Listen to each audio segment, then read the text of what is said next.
अस्सलाम वालेकुम।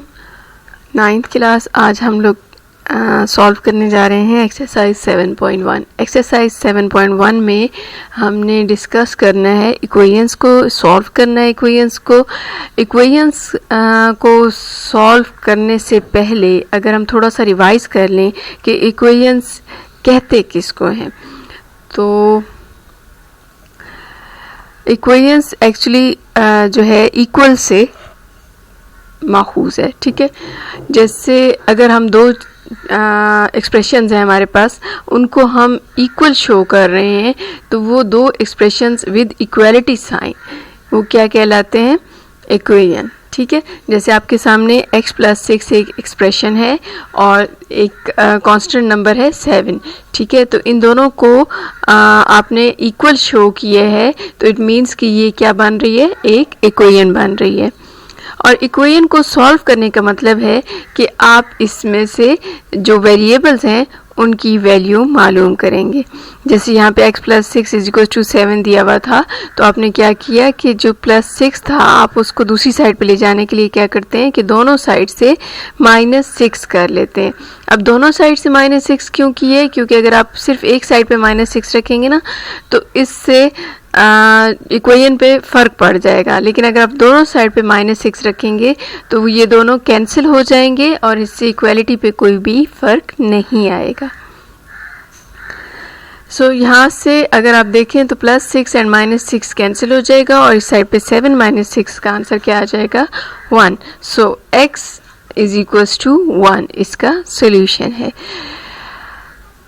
अब ये चीज़ चेक करने के लिए कि क्या ये सोल्यूशन हमारा ठीक है, क्या वाकई x 1 हो तो ये इक्वेशन बनती है, तो लेट्स चेक इट। यहाँ पे ये जो इक्वेशन है इसमें अगर आप x की जगह क्या रखेंगे? 1। ठीक है, x को रिप्लेस कर दें 1, देन इक्वेशन को रीराइट करें और उसको फिर सॉल्व करें। तो अब देखिए 1 + 6 क्या हो जाएगा? 7 = 7। Left hand side = right hand side. So x = 1 is the solution of this equation. Equation को थोड़ा सा और डिफाइन करते हुए मैं आपको बता दूं कि इक्वेशंस में आपके पास क्या क्या होते हैं? Variables, constants and coefficients. Variables क्या है? इक्वेशन में जो जितने भी x, y, z, t जो भी इस तरह के आपको नज़र आएंगे अल्फ़ाबेट्स, वो क्या होंगे? वेरिएबल्स कहलाएंगे। वेरिएबल्स का मतलब होता है कि इनकी वैल्यूज़ चेंजेबल है। ठीक है, एग्जैक्ट वैल्यूज़ नहीं है, बल्कि इसकी कोई भी वैल्यू हो सकती है जो कि आप फाइंड करते हैं इक्वेशंस में। Next is constant. अब इन वेरिएबल्स के साथ अगर प्लस माइनस कोई भी नंबर हो रहा है, तो वो नंबर जो होगा वो क्या कहलाएगा? कांस्टेंट होगा। ठीक है, इन वेरिएबल्स में अगर कुछ प्लस या माइनस हो रहा है, कोई नंबर प्लस या माइनस हो रहा है, तो that number will be called constant. लेकिन अगर इन वेरिएबल्स के साथ कोई नंबर डिवाइड या मल्टीप्लाई होता है, तो उस नंबर को हम क्या बोलते हैं? कोफिशिएंट। ठीक है, जैसे कि एग्जांपल आपको दी गई है, यहाँ पे एक इक्वेशन है, इसमें कोफिशिएंट कौन कौन से हैं? 2 क्योंकि ये x के साथ मल्टीप्लाई हो रहा है, 7 क्योंकि ये y के साथ मल्टीप्लाई हो रहा है, और 1/12 या अगर आप 12 कहें तो ये कोफिशिएंट है क्योंकि ये z के साथ डिवाइड हो रहा है। ठीक है, और यहाँ पर 75 जो है ये एक कांस्टेंट नंबर है। चलें अब हम एक्सरसाइज स्टार्ट करते हैं। एक्सरसाइज का पहला क्वेश्चन क्या है? That is solve the following equations. Equation मैंने आपको डिफाइन कर दी हैं।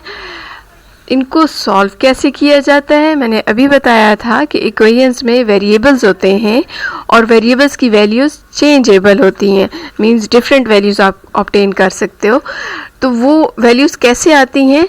इन इक्वेशंस को सॉल्व करने से। तो इक्वेशन को सॉल्व करके वेरिएबल्स की जो वैल्यूज़ हम फाइंड करते हैं उसको हम इक्वेशन का सॉल्यूशन सेट बोलते हैं। ठीक है, आपके सामने जो पहला क्वेश्चन है 2/3x minus 1/2x is equal to x plus 1/6 है। सबसे पहले तो आपने क्या करना है कि अगर तो ये एक सिंपल सी इक्वेशन होती जिसमें सिर्फ आपके पास कांस्टेंट नंबर या कोफिशिएंट जो भी हैं वो होते तो आप नॉर्मली इसको सॉल्व कर लेते, लेकिन अभी आप देख रहे हैं कि इसमें क्या है, डिनोमिनेटर्स नज़र आ रहे हैं आपको, ठीक है। आपको मालूम है ना, ऊपर वाले जो नंबर्स होते हैं उनको क्या बोलते हैं, न्यूमरेटर्स, और नीचे वाले नंबर्स को डिनोमिनेटर्स। तो जब इक्वेशन में डिनोमिनेटर्स आ जाते हैं तो उस इक्वेशन को पहले सिंप्लीफाई किया जाता है, और सिंप्लीफाई करने के लिए आप क्या करते हैं, उसका एलसीएम लेते हैं। एलसीएम जैसे आप छोटी क्लासेस में लेते रहे हैं बिल्कुल उसी तरह से यहाँ पे आप किस किस का एलसीएम लेंगे, 2, 3 एंड 6 का। फर्स्ट ऑफ ऑल आपने 2 से इसको डिवाइड करना है, तो आपके पास आंसर क्या आएगा, 2 1s are 2। क्योंकि 2 के टेबल में 3 नहीं आता, इस वजह से आप 3 को एज इट लिख लेंगे। देन 6 इज़ डिविजिबल बाय 2, सो आपने उसको भी डिवाइड कर लेना है 6 को 2 पे, तो that will be 3, 2 3s are 6। Again आप चेक करें कि क्या 2 से डिविजिबल है, तो ये नहीं है, इसलिए अब आपने नेक्स्ट नंबर कौन सा है, 3 को चेक करना है। तो यहाँ पे देखें, फर्स्ट वन जो है उसको एज इट लिख देंगे। देन 3 जो है वो डिविजिबल है 3 से, सो 3 1s are 3 होता है, तो आपने 1 लिख लेना है। Again 3 1s are 3। सो अब आपके पास 1 1 1 आ चुका है। सो अब आपने क्या करना है, एलसीएम फाइंड कर लेना है, और आपके पास जो इसके फैक्टर्स हैं वो कौन कौन से हैं, 2 और 3। तो 2 और 3 को मल्टीप्लाई करेंगे तो आपके पास एलसीएम क्या आ जाएगा, 6। इस तरह से आपने ये 3 2 6 को सॉल्व करके एलसीएम क्या फाइंड कर लिया, 6। अब इस 6 का आपने क्या करना है कि इस पूरी इक्वेशन में जितनी भी टर्म्स हैं, टर्म्स कौन सी होती हैं, ये देखें, ये जो फर्स्ट वन है इसको आप फर्स्ट टर्म बोलेंगे, सेकंड नंबर जो आपको नज़र आ रहा है इसको सेकंड टर्म बोलते हैं, then it is third term and it is fourth term. तो अब आपने हर टर्म को क्या करना है, मल्टीप्लाई बाय 6 करना है। यहाँ पे आपने हर टर्म को क्या करना है, 6 से मल्टीप्लाई कर देना है, और जब आप मल्टीप्लाई करेंगे तो ये क्या हो जाएगा, 3 2s are 6, यहाँ पर 2 3s are 6 एंड यहाँ पे 6x बन जाएगा, और ये 6 6 से कैंसिल हो जाएगा। तो इस तरह से आपके पास जो सोल्यूशन आएगा वो ये आ जाएगा, ठीक है। सो आपने इसको सॉल्व करके ये वैल्यूज़ ली। अब आपने क्या करना है कि इसमें जितने भी वेरिएबल्स हैं, वेरिएबल्स मैंने आपको बताया था कौन कौन से होते हैं, x y z जो भी अल्फ़ाबेट्स हैं वो वेरिएबल्स होते हैं, और जो प्लस माइनस नंबर हो रहे होते हैं वो कांस्टेंट होते हैं। तो आपने क्या करना है कि जितने भी वेरिएबल्स हैं उन सबको आपने एक साइड पे कर देना है और रहने देना है। आपके पास यहाँ पे वेरिएबल कौन कौन से हैं,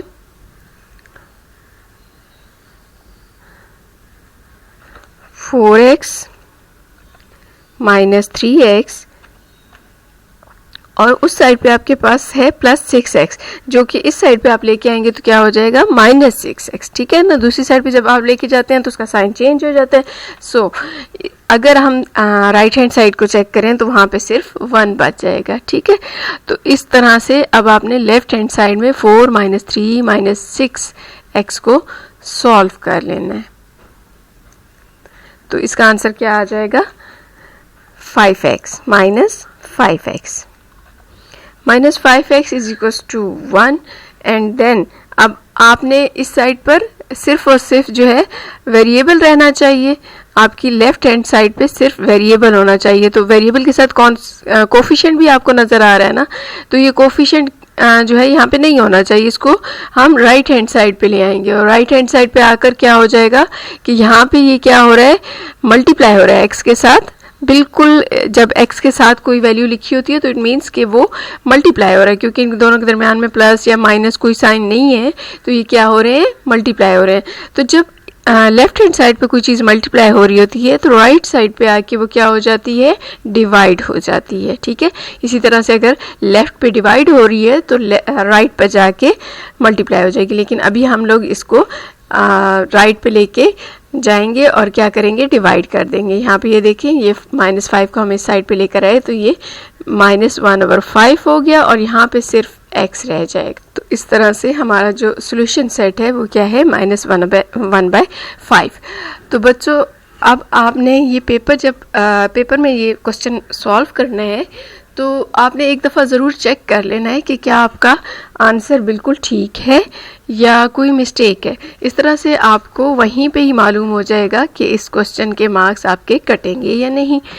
अब ये कैसे मालूम हो कि ये आपका आंसर ठीक है या नहीं, तो उसका तरीका ये है कि आपकी जो वैल्यू आई है x की, क्या ये -1/5, तो यहाँ पे इक्वेशन में जहाँ जहाँ पर x है उसको आपने किस से रिप्लेस करते जाना है, -1/5 से। यहाँ पे आप मल्टीप्लाई कर दोगे 2/3 को -1/5 से, अगेन यहाँ पे 1/2 को मल्टीप्लाई कर दोगे -1/5 से, और यहाँ पर भी x को रिप्लेस कर देना है -1/5 से। इसके बाद आपने क्या करना है, इनको सॉल्व कर लेना है, यानी 2 को 1 से मल्टीप्लाई कर देंगे, 3 को 5 से मल्टीप्लाई कर देंगे, here 2 multiply by 5, and then आप इनका एलसीएम लेकर जो है जिस तरह से अभी हमने सॉल्व किया था, एक सिंपल इक्वेशन बनाई थी, तो यहाँ पे भी आपने एलसीएम लेकर इसको सॉल्व करना है और देखना है कि एट द एंड क्या दोनों साइड्स इक्वल है। अगर दोनों साइड्स के आंसर इक्वल आ रहे हैं तो इट मीन्स कि आपका आंसर बिल्कुल ठीक है, लेकिन अगर दोनों साइड्स के आंसर्स जो हैं वो इक्वल नहीं है, सेम नहीं है, तो इट मीन्स कि आपने कहीं ना कहीं एरर दी है जिसको रिमूव करना होगा। तो आपको रीचेक करना होगा अपने क्वेश्चन को।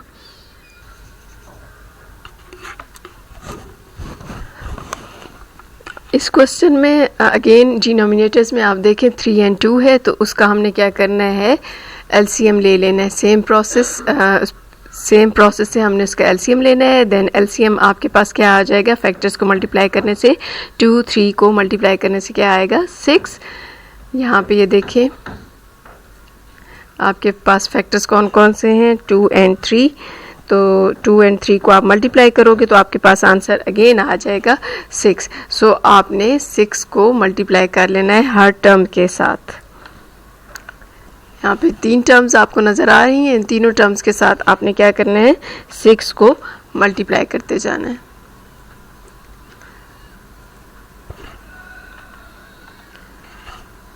उसके बाद आपने कैंसिलेशन कर लेनी है। यहाँ पे ये देखिए 3 2s are 6 हो जाएगा, 2 3s are 6 हो जाएगा, एंड यहाँ पे क्या हो जाएगा, 6 1s are 6 नज़र आ रहा है, ये सोल्यूशन हो जाएगा। ठीक है, इसके बाद मज़ीद सॉल्व करने के लिए आप क्या करेंगे, वेरिएबल्स को एक साइड पे और कांस्टेंट को एक साइड पे करेंगे। यहाँ पर वेरिएबल्स एक साइड पे हो जाएंगे, उनको सॉल्व करेंगे, और कांस्टेंट दूसरी साइड पे, यानी राइट हैंड साइड पे कांस्टेंट और लेफ्ट हैंड साइड पे वेरिएबल्स लेकर आपके पास जो आंसर आएगा दैट इज़ 6। अगेन इस क्वेश्चन को चेक करने के लिए कि आपका आंसर ठीक है या नहीं, आपने क्या करना है, वापस जाना है क्वेश्चन में और यहाँ पे आपने रिप्लेस कर देना है x को किसके साथ, 6 के साथ, जो कि आपका सोल्यूशन सेट है। तो अगर हम इसको थोड़ा सा चेक कर लें तो यहाँ पे क्या हो जाएगा, x की जगह आप 6 रखेंगे तो ये हो जाएगा 6 - 3, then divided by 6 - 3 which will be divided by 3, next -6 जो है वो x की जगह आप रिप्लेस कर देंगे, दूसरी साइड पे -1 को एज इट लिख देना है। ठीक है, जहाँ जहाँ x था उसको हमने 6 से रिप्लेस कर दिया। अब अगर आप और करें तो यहाँ पे क्या हो जाएगा, 6 - 3 3 हो जाएगा, 3/3 माइनस 6 - 2 क्या हो जाएगा, 4 4/2 हो जाएगा, इज इक्वल्स टू 1। तो यहाँ पे अगेन कैंसिलेशन हो रही है, 3 1s are 3, 2 2s are 4, तो 1 - 2 इज इक्वल्स टू -1। तो बच्चों अगर आप देखें तो 1 - 2 क्या हो जाएगा, -1 हो जाएगा, और ये लेफ्ट हैंड साइड और राइट हैंड साइड दोनों पे -1 आ गया। सो आपका आंसर बिल्कुल ठीक है, यानी जो आपका सॉल्यूशन सेट है 6, that is exactly a true answer. Next एक और पार्ट देखते हैं। x plus 1/3 is equal to 2 plus 2 into x minus 2/3 minus 6x को सॉल्व करने के लिए अगेन आपने क्या करना है, डिनोमिनेटर में चेक करना है। 3 है तो इट्स वेरी इजी, इसका एलसीएम भी 3 होगा, तो आपने हर टर्म को 3 से मल्टीप्लाई कर देना है और 3 से मल्टीप्लाई करने के बाद आप इसे सॉल्व करेंगे तो इस तरह से आपके पास आंसर आएगा। अब आपने क्या करना है, मज़ीद ब्रैकेट को सॉल्व कर लेना है, यानी इस ब्रैकेट को खोलना है, आपने सॉल्व करना है। तो ये जो बाहर 2 है ये क्या होगा, इन दोनों के साथ मल्टीप्लाई हो जाएगा। मैंने अभी बताया था कि जब कोई साइन नहीं होता तो इट मीन्स कि वो मल्टीप्लाई हो रहा है।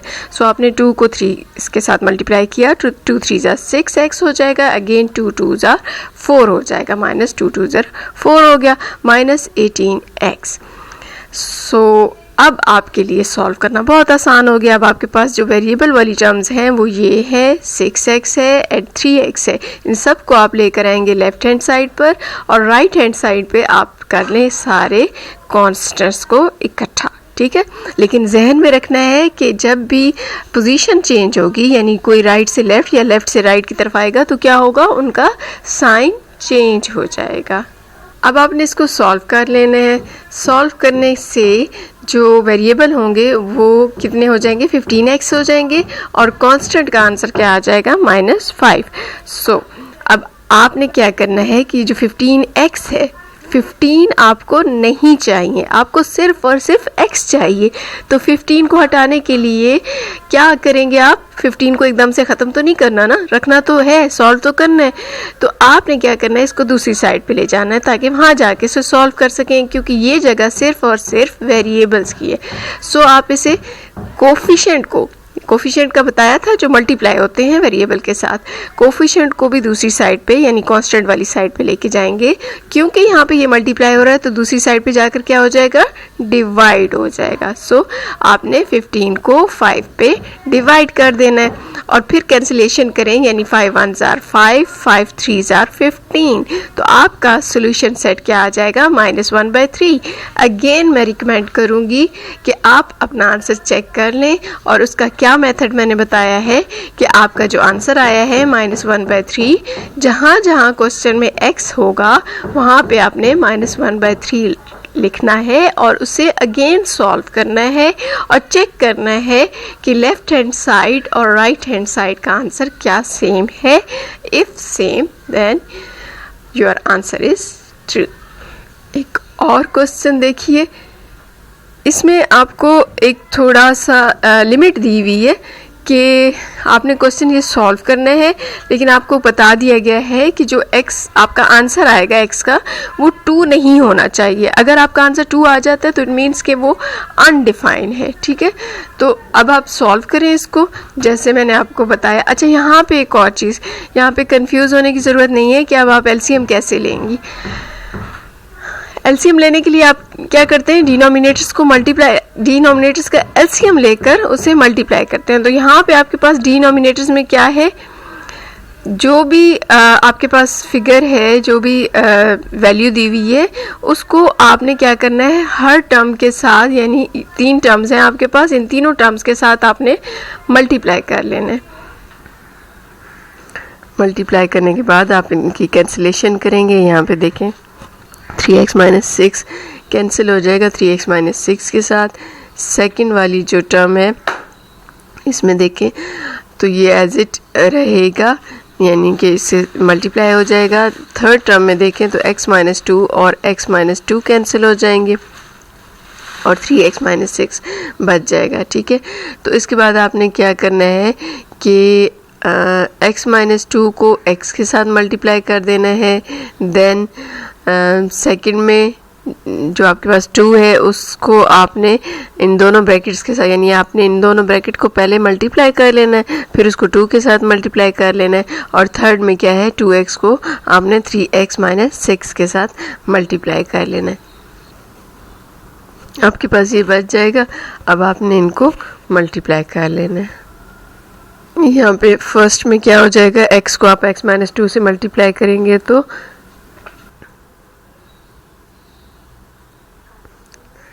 यहाँ तक सॉल्व करने के बाद अगर हम देखें मज़ीद सॉल्व करने के लिए, तो ये -6x² एंड देन +6x², ये दोनों क्या हो जाएंगे, कैंसिल हो जाएंगे। और -24x और +12x, ये क्या हो जाएगा, -12x। और फिर -12x को हम लोग इस साइड पे जब लेकर जाएंगे तो क्या हो जाएगा, +12x। ठीक है, और इसी तरह से यहाँ पे +24 है, इसको भी हम दूसरी साइड पे लेके जाएंगे तो ये क्या हो जाएगा, -24।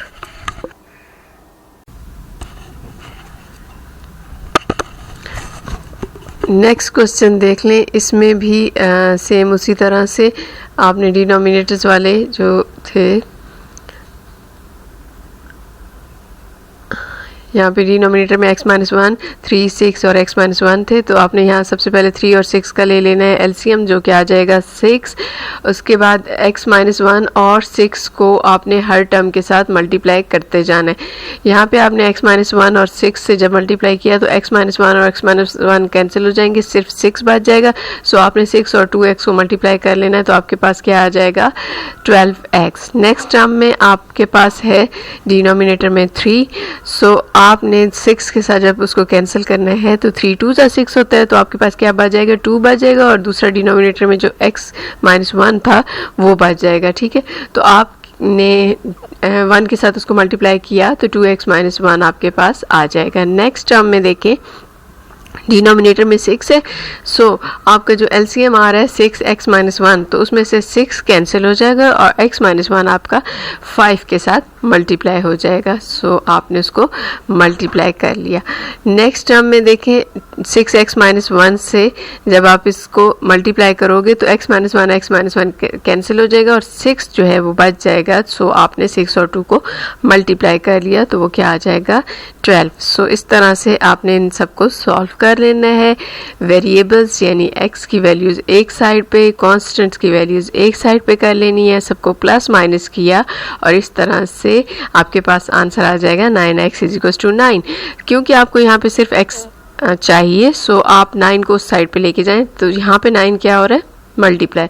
दूसरी साइड पे जाके क्या हो जाएगा, डिवाइड। तो डिवाइड करेंगे तो आप कैंसिलेशन कर लेंगे, 9 को 9 के साथ कैंसिल करेंगे तो क्या हो जाएगा, 1। लेकिन बच्चों यहाँ पे कंडीशन क्या दी हुई थी कि x शुड नॉट बी 1। अगर x 1 आ जाता है तो इट मीन्स कि आपका क्वेश्चन अनडिफाइंड है, क्वेश्चन का सोल्यूशन क्या है, अनडिफाइंड है। तो हमारे पास तो अब आंसर x = 1 आ चुका है, तो इट मीन्स कि this equation has no solution, this equation is not definable. ठीक है, नेक्स्ट क्वेश्चन में देखें, x² - 1 x + 1 है। अगर आप गौर करें तो x² - 1 इसकी इक्वल होता है, ये फार्मूला है, उसके मुताबिक ये x - 1 × x + 1 के इक्वल हो जाएगा।